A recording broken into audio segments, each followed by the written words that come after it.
नमस्कार विद्यार्थी मित्रांनो, आपल्या सगळ्याचं स्वागत आहे रॉकस्टार विराट पवार या आपल्या यूट्यूब चॅनलवर। या व्हिडिओमध्ये आपण अत्यंत महत्त्वपूर्ण असे आदिवासी विकास आयुक्तालय महाराष्ट्र राज्य नाशिक आदिवासी विकास विभाग अंतर्गत सरळ सेवा भरती 2023 या संदर्भात माहिती घेणार असून गट ब अराजपत्रित समर्ग व गट क समर्ग या संदर्भातील भरती प्रक्रियेसंदर्भात अत्यंत उपयुक्त अशी माहिती आपल्याला या व्हिडिओमध्ये मिळणार आहे।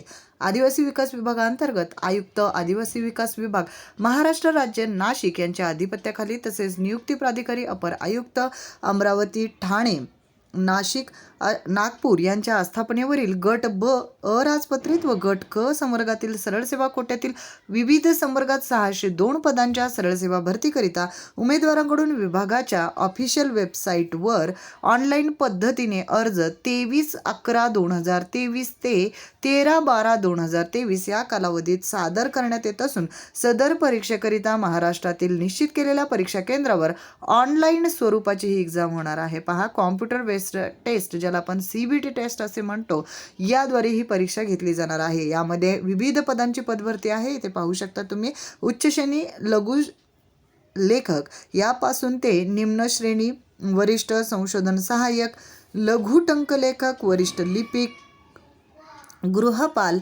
अधीक्षक, ग्रंथपाल, प्रयोगशाळा सहाय्यक, आदिवासी विकास निरीक्षक, सहाय्यक ग्रंथपाल, प्राथमिक शिक्षण सेवक, मराठी माध्यम जवळपास 27 जागा इथे दिसत आहेत अपर आयुक्त नागपूर या ठिकाणीच्या।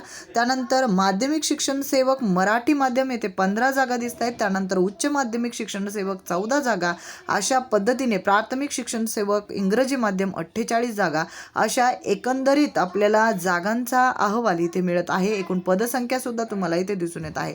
त्यानंतर ऑनलाईन पद्धतीने अर्ज नोंदणी करण्याच्या दिनांकाविषयी आपण माहिती घेऊया। 23/11/2023 रोजी या दिनांकाला तुम्हाला अप्लाय करायला चालू करता येणार असून 13/12/2023 पर्यंत तुम्हाला अप्लाय करायला वेळ दिलेला आहे, रात्री 23:55 पर्यंत। परीक्षेचा दिनांक, वेळ आणि केंद्र प्रवेशपत्रामध्ये नमूद केले जाणार असून आदिवासी विकास विभागाची ही जी ऑफिशियल वेबसाईट आहे याच्यावर या संबंधीची माहिती प्रसारित केली जाणार आहे।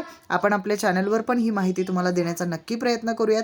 त्यानंतर अर्ज भरण्याच्या विहित मुदतीमध्ये जे काही सूचना आपणास दिलेल्या आहेत त्यानुसार तुम्हाला पालन करायचं आहे। तर ज्या विद्यार्थी मित्रांना ही माहिती उपयुक्त वाटली त्यांनी आपल्या अधिकाधिक विद्यार्थी मित्रांना ही माहिती नक्की शेअर करावी। त्यानंतर ऑफिशियल वेबसाईटवर असलेली जाहिरात सुद्धा आपण विश्लेषित करणार आहोत। तर सदरील PDF तुम्हाला व्हिडिओच्या डिस्क्रिप्शन बॉक्समध्ये ही लिंक तुम्हाला या PDFची प्रोव्हाइड केली जाईल, जेणेकरून तुम्हाला डिटेलमध्ये आणि क्लिअर याचा झेरॉक्स काढून तुमच्या अभ्यासासाठी उपयुक्त असा वापर करता येईल। ज्या पदाची वेतन श्रेणी वगैरे या संदर्भातील डिटेल माहितीसुद्धा तुम्हाला प्राप्त करून घेता येईल, जेणेकरून तुम्हाला ज्या पदावर अप्लाय करायचं आहे त्यानुसार त्याचा विचार तुम्हाला नक्की करता येईल। पहा, वरिष्ठ लिपिक, सांख्यिकी सहाय्यक, लघु टंकलेखक, टायपिस्ट वगैरे ची पदे, त्यानंतर गृहपाल पुरुष संदर्भात, गृहपाल स्त्री संदर्भात, अधीक्षक पुरुष या संदर्भात आपण अगोदर ही माहिती दिलेलीच आहे।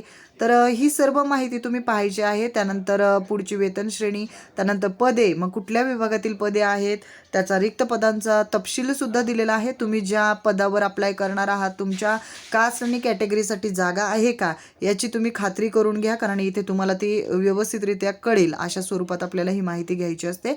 तर या माहितीद्वारे तुम्हाला पुढील जे काही महत्त्वपूर्ण सूचना आहेत त्या फॉलो करण्यासाठी उपयुक्त अशी मदत होईल। त्यानंतर प्रयोगशाळा सहाय्यक वगैरे आपण इथे पण पाहिलं। त्यानंतर वरिष्ठ सहाय्यक, संशोधन सहाय्यक, तर ह्या पदानुसार अप्लाय करायचं आहे तुम्हाला। तर या PDF फार मोठी आहे ही, तर याची लिंक तुम्हाला डिस्क्रिप्शन बॉक्समध्ये आपण नक्की प्रोव्हाइड करूयात, जेणेकरून तुम्हाला या संदर्भातील पूर्ण विस्तृत अशी माहिती ही प्राप्त होईल आणि तुम्ही त्याचा झेरॉक्स काढून तुमच्या फाईलला ठेवू शकाल। त्यानंतर पदसंख्या आणि आरक्षणासंदर्भात थोडीशी माहिती आपण जाणून घेऊया।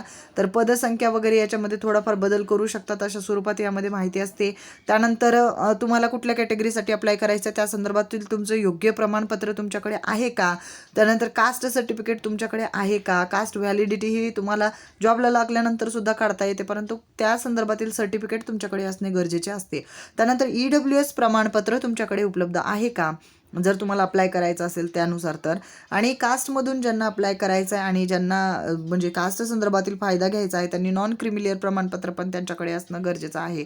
अशा सर्व सूचना यामध्ये तुम्हाला दिलेल्या आहेत. खेळाडू आरक्षणासंदर्भात सुद्धा प्रमाणित असं प्रमाणपत्र असणं आवश्यक आहे. दिव्यांग व्यक्तीसाठीचं आरक्षण मिळवण्यासाठी सुद्धा तुम्हाला प्रमाणित प्रमाणपत्र, अनाथासाठीचं आरक्षण आहे ते सुद्धा तुम्हाला घ्यायचं असेल किंवा त्यानुसार तुम्ही पात्र असाल तर त्यानुसार तुम्हाला यामध्ये डॉक्युमेंट्स जे आहेत ते तयार करून ठेवायचे आहेत. प्रकल्पग्रस्तांसाठीचं हे आरक्षण आहे. भूकंपग्रस्तासाठीचं जे आरक्षण आहे त्यासाठी सुद्धा आपल्या चॅनलवर बरेचसे व्हिडिओज आहेत. त्याच्यामध्ये आपण जे आरक्षणासंदर्भातील विस्तृत अशी माहिती या अगोदर सुद्धा प्रसारित केलेली आहे. त्यामधून तुम्ही अधिक माहिती प्राप्त करून घेऊ शकता. त्यानंतर शैक्षणिक अर्हता आणि अनुभव पाहणं पण गरजेचं आहे. ज्या पदासाठी तुम्हाला अप्लाय करायचं आहे तर त्या पदाचं माहिती इकडे तुम्ही पाहू शकता आणि मग तुम्हाला अर्हता नेमकी काय काय हवी आहे या संदर्भात तुम्हाला अधिक डिटेल अशी माहिती तुम्ही यातून प्राप्त करून घेऊ शकता. आता एक आपण नमुना म्हणून यामध्ये आपण एक घेऊया. इथे पहा तुम्ही, उच्च माध्यमिक शिक्षण सेवक म्हणून पदासाठी जर तुम्हाला अप्लाय करायचं असेल तर मानधन इथे 20,000 रुपये सांगितलं आहे. मग इकडे तुम्हाला जे ग्रॅज्युएशन आहे, पोस्ट ग्रॅज्युएट डिग्री, त्यानंतर BEd म्हणजेच MA आणि BEd, MA आणि BEd दोन्ही क्वालिफाय असणं गरजेचं आहे. ज्या पदासाठी तुम्ही अप्लाय करता त्या पदानुसार तुमचं ते क्वालिफिकेशन असणं गरजेचं आहे. म्हणजे समजा इंग्रजी विषयाच्या जे प्राध्यापक पदासाठी तुम्ही अप्लाय करतायत तर त्यासाठी तुम्हाला त्यानुसार MA BEd असणं आवश्यक आहे. त्यानंतर पुढील महत्त्वपूर्ण माहिती घेऊया. माध्यमिक शिक्षण सेवकासाठी 18,000 सांगितलं. त्यानंतर BA BEd वरून तुम्ही अप्लाय करू शकता. BSc BEd वरून तुम्ही अप्लाय करू शकता. तर ह्या काही अटी आहेत ज्या तुम्हाला क्वालिफिकेशन संदर्भात प्राप्त करणं गरजेचे आहे. आता निवड प्रक्रिया कशी आहे तर या अगोदर तुम्हाला CBT टेस्ट होणार आहे असं सांगितलेलंच आहे. तर ही जी परीक्षा आहे वस्तुनिष्ठ बहुपर्यायी स्वरूपाची परीक्षा आहे. ज्या विद्यार्थी मित्रांना तयारी करायची आहे त्यांच्यासाठी उपयुक्त माहिती आहे. CBT ऑनलाईन टेस्ट होणार आहे हे लक्षात घ्या. त्यानंतर संगणकावर आधारित जी परीक्षा आहे ही प्रत्येक प्रश्नास 2 गुण देणारी बहुपर्यायी स्वरूपाची प्रश्नपत्रिका तुमच्यासमोर उपलब्ध करून दिली जाणार.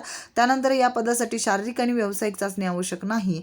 मग तुम्हाला वेगळ्या दुसऱ्या चाचण्या देण्याची गरज नाही. संगणक आधारित जे कॉम्प्युटर बेस्ड एक्झामिनेशन आहे त्यामध्ये मराठी, इंग्रजी, मग सामान्य विज्ञान व बौद्धिक चाचणी या विषयाकरिता 50 गुण असे ठेवून 200 गुणांची परीक्षा होणार आहे. कालावधी तुम्हाला 2 तासाचा मिळणार आहे. म्हणजे 120 मिनिटं तुम्हाला मिळतील संगणक आधारित ही परीक्षा देण्यासाठी. आता ज्या पदासाठी तुम्ही अप्लाय करतायत त्या पदानुसार तुम्हाला इथे माहिती दिलेली आहे आणि पुढे कुठल्या पदाला किती डिवायडेशन केलेलं आहे या स्वरूपात सुद्धा माहिती दिलेली आहे. म्हणजे कुठल्या विषयासाठी त्यांनी किती वेटेज दिलेलं आहे प्रश्नांचं.